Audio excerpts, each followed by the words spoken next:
Hey everybody, as a leader, in my opinion, one of the key skill sets today is being able to tap into the collective intelligence of my people. And whether my people is 8 or my people is 800, I've got to tap into the collective intelligence of my people. This dawned on me as I started to climb the ranks in industry, in business. I went from 8 employees to 80 employees to 100 to 750 to 1100 in literally a time frame of 3.5 years. And as I elevated, and by the way, as I got promoted along the way, I think every person that decided to promote me was drunk. Seriously. They must have all been drunk and just on drugs. Seriously. Why else would they promote me? It's ridiculous. But anyways, I found myself leading a large group of people with a big budget and being way beyond my capacity. And initially, I thought I had to come up with all of the ideas. Then I found myself being blindsided by concerns that I was not aware of. So first I thought I had to come up with all the ideas. Then I found myself being blindsided by concerns that I was not aware of, fires that I didn't know about. And it was just too much for me. And I literally remember crying. 27, 28, 29 years, I guess I was 26 and a half, almost 27, on that first big step to about 300, 400 employees. And then all under 30, right? All under 30 years, and just overwhelmed. Had no clue. And I got to come up with all kinds of ideas, and I got 30 departments, and too much. And then a concern comes to my attention that I knew nothing about, and I was always behind. So I said to myself, this doesn't work. This is not a good system. I got to get ahead of this thing. And 2 things dawned on me. The first thing that dawned on me was, 1, I had a tremendous amount of vocational expertise and operational knowledge out there.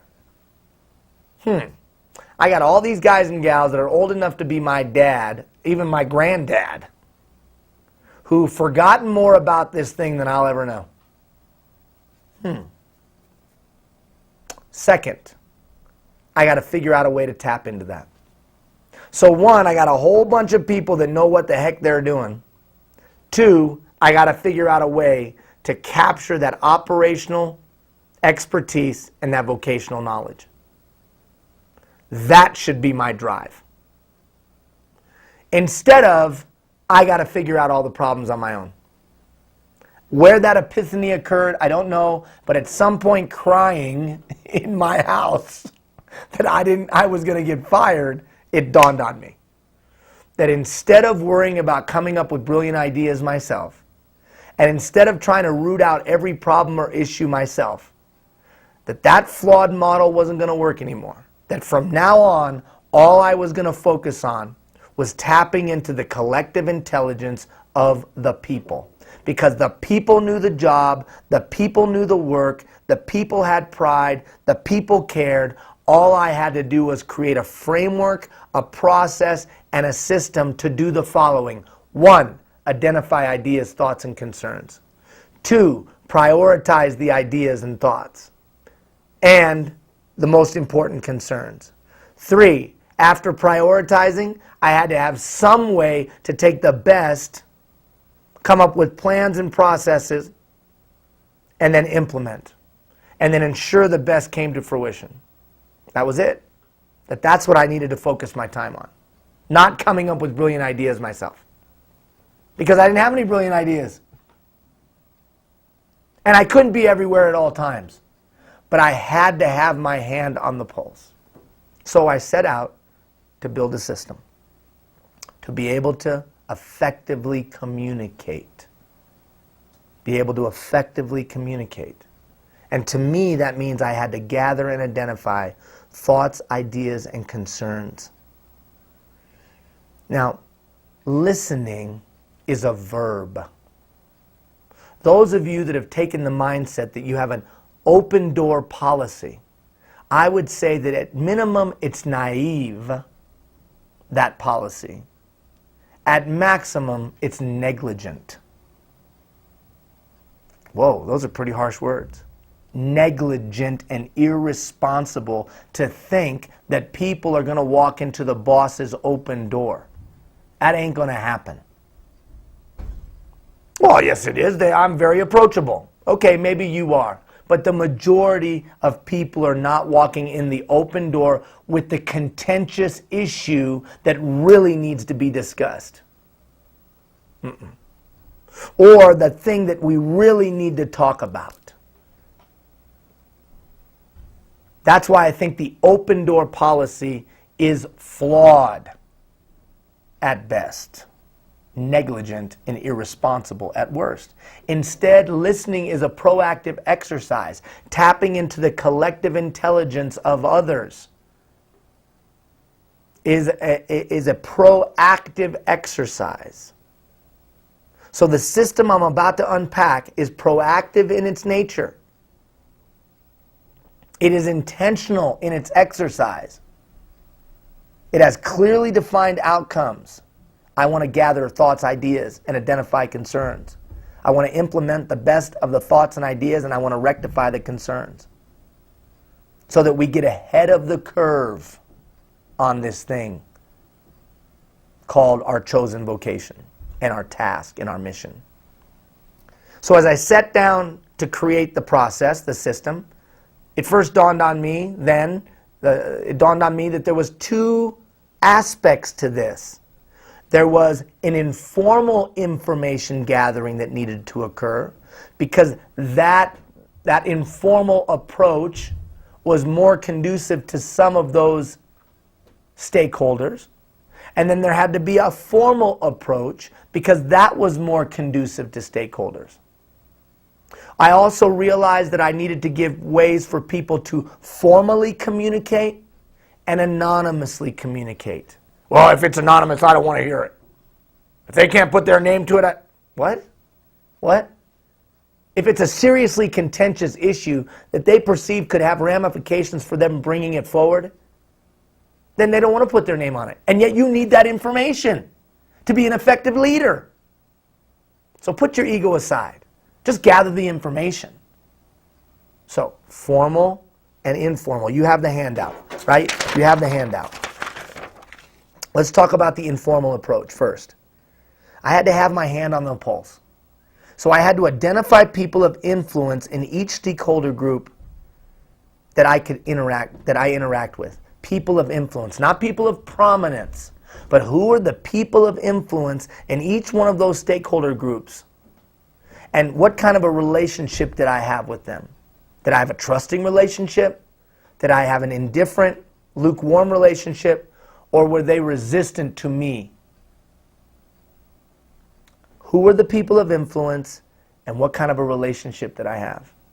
Because I realized I needed to have unfettered, unfiltered information from each one of the stakeholder groups so that I could make effective decisions. For lack of unfiltered and unfettered communication and information, Admiral Yamamoto lost the battle. Check your history. Partial information, skewed information, we can't make effective decisions. We need pure information, the truth of the matter. We gather information from our direct reports, but we also gather information from the people out in the field, whatever your field is. So who are the people of influence and what kind of relationship do I have with them? Not the people of prominence. Then I use the chat approach to gather that information. What does that look like? That looks like a cup of coffee, walking around talking to people. What does that look like driving out to their location and just hanging out with the guys and the gals? That's informally walking amongst the 10 cubicles or 5 cubicles. That's sitting down with somebody over some food and having a chat. The chat is a discovery technique or approach that utilizes open-ended questions to gather information. Key attributes of the chat: I listen 80%, talk 20%. I use open-ended questions to gather information. I listen with all my senses to what is being said, both verbally and non-verbally, and what is not being said.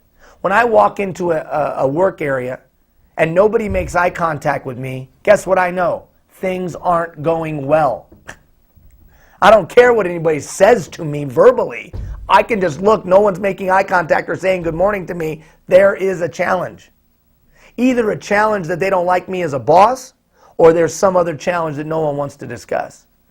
And I'm going to address that before it becomes a big mushroom cloud.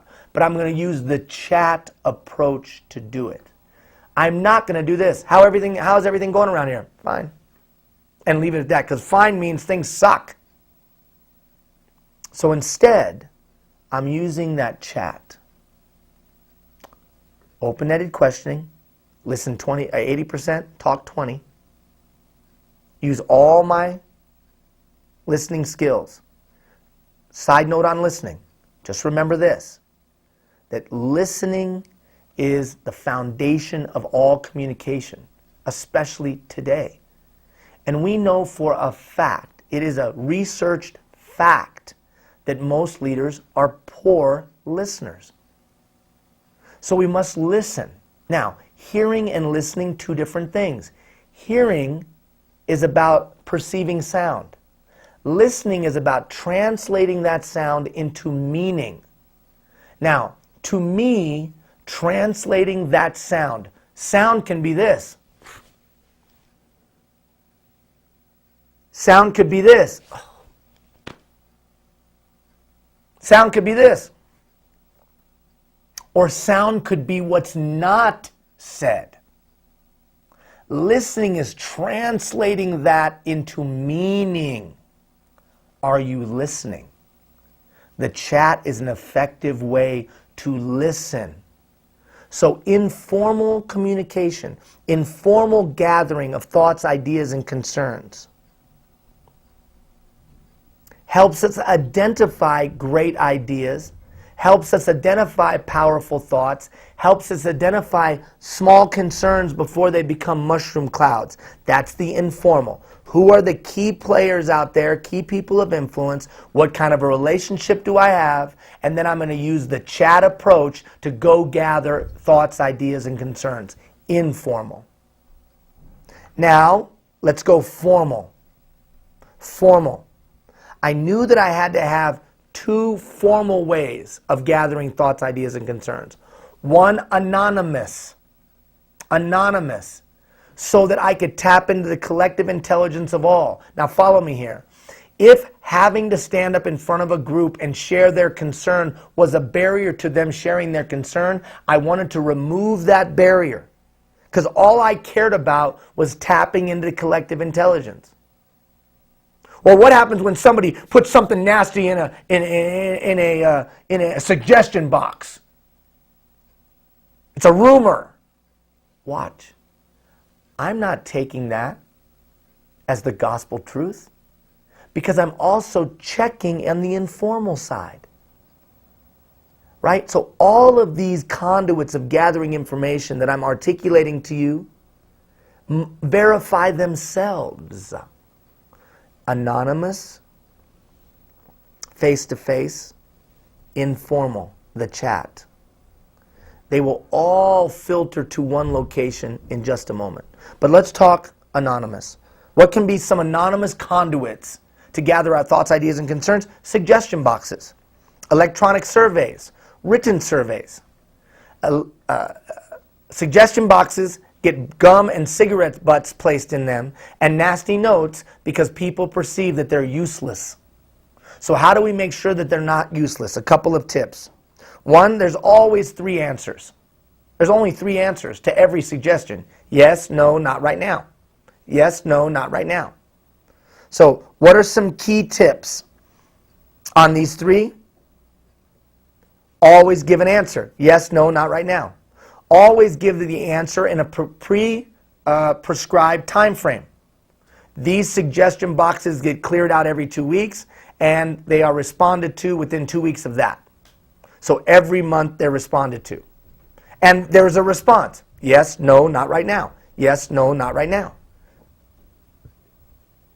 So if you want to build credibility around that suggestion box or build credibility around that survey, either electronic or written, then you have pre-described time frames for response and you respond to everyone. Yes, no, not right now. With some whys behind that. Now, I'll help you with a little bit more detail of how you can make that yes, no, not right now in a moment. But those are some key rules to follow to make the anonymous relevant and credible. Okay, now let's go face to face. See, I think you also have to have the face to face on the formal side. I call those round tables. You could call them a lot of things. But here was the simplicity of the round tables. I'm meeting with every department that I have responsibility for. What if I only have one group that I'm responsible for? Then I'm meeting with some key players. And I'm rotating that.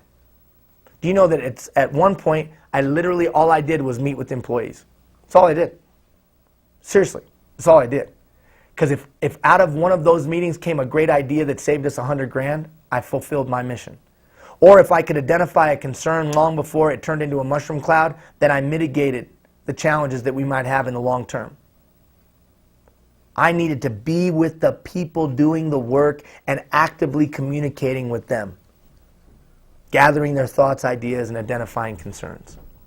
So, what do those roundtable meetings look like? They look this simple. I met with a group of employees from a certain stakeholder group, anywhere from 3 to 7 people. It was a casual conversation in a casual setting where I had a notepad and just asked open-ended questions. You know what the open-ended questions was? Something like this. It literally went something like this. So, what's pissing you off these days? So, what's frustrating you? What do you think we're doing right? What do you think we're doing wrong? Give me some suggestions. Literally. What, when you drive home at night, frustrates you the most about this job? As a leader, my job is to clear the brush. Give them the tools and the resources and get out of their way, in my opinion. And then I just took notes. I didn't try to answer the concern right there in the meeting. I didn't try to explain or justify. I'm just there to gather information. I validate what they're saying by saying, that could be frustrating. Not defensively, just, that could be frustrating. Or, wow, I'm sorry you're frustrated about that. Now that doesn't admit guilt or fault. It's just, I'm sorry you're frustrated. That's too bad. Huh, wow. Didn't know about that. Just listening. Gathering your thoughts, ideas, and concerns. Now, you see on your diagram, you're starting to see that the informal approach funnels, the anonymous formal approach funnels, and the face-to-face funnels. Those roundtable meetings, about an hour in length.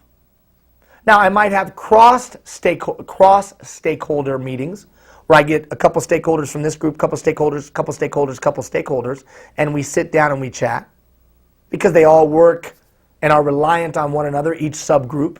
So it might be advantageous to do that. They're regular, they're routine, they're starting to always happen. It's just what we do. Did you get invited to the roundtable meeting with the big boss? So that they see an active, proactive, intentional system for gathering thoughts, ideas, and concerns. Here's a residual impact of that. Well, I know there's a roundtable coming up, so I don't need to go complain. Or I know that I can trust this anonymous conduit, so I don't need to stir up a bunch of crap because there's credibility in this suggestion box. See, they're a way to vent frustration because they know someone will actually listen and do something with it. What does that do? It mitigates the chatter. It mitigates the argument. It mitigates all that because we've given them a release valve that they can trust. I know I'm going to see the big boss in a couple weeks. I can deal with it till that time. That's a residual impact, positive residual impact of having an effective system. Now, we take those three gathering conduits, informal, anonymous, formal, formal face-to-face, and we funnel them to a midpoint. Leadership identifies and prioritizes. So it could be as simple as this. Let's pull out the suggestion box. Let's pull out the notes from the roundtable meetings, and I pull out my notes from the informal chatting that I've been doing. And what am I looking for? I'm looking for trends. I'm looking for trends. I'm looking for trends. If I see some trends, it's probably accurate because three separate conduits have confirmed it. The face-to-face meetings, the employees talked about it. In the suggestion box and surveys, the employees talked about it. And as I'm walking around, the employees are talking about it. It probably needs to be addressed right now. So, either the leadership team or a team of leaders, two different things, right? Because you have a bunch of leaders that are non-titled, but people of influence. And stakeholders review the information obtained through the three conduits and identify the best or the most urgent. See, it's not enough just to gather the information. Because if you just gather the information but don't do anything with it, the information spigot will turn off. Because why am I saying anything? No one cares anyways. Instead, we must have some kind of process and procedure for taking that information and prioritizing it because, frankly, not everything can get done. And whether it's prioritized by the leadership team or it's prioritized by a group of leaders and stakeholders of what can we address first or what's the most urgent and impactful, whoever's doing it, I don't care, but prioritize it. And then something has to be done with it. Who's going to do it? I call that a task force. Benjamin Franklin said this, let the people closest to the challenge solve the challenge. How? Let the people do the how.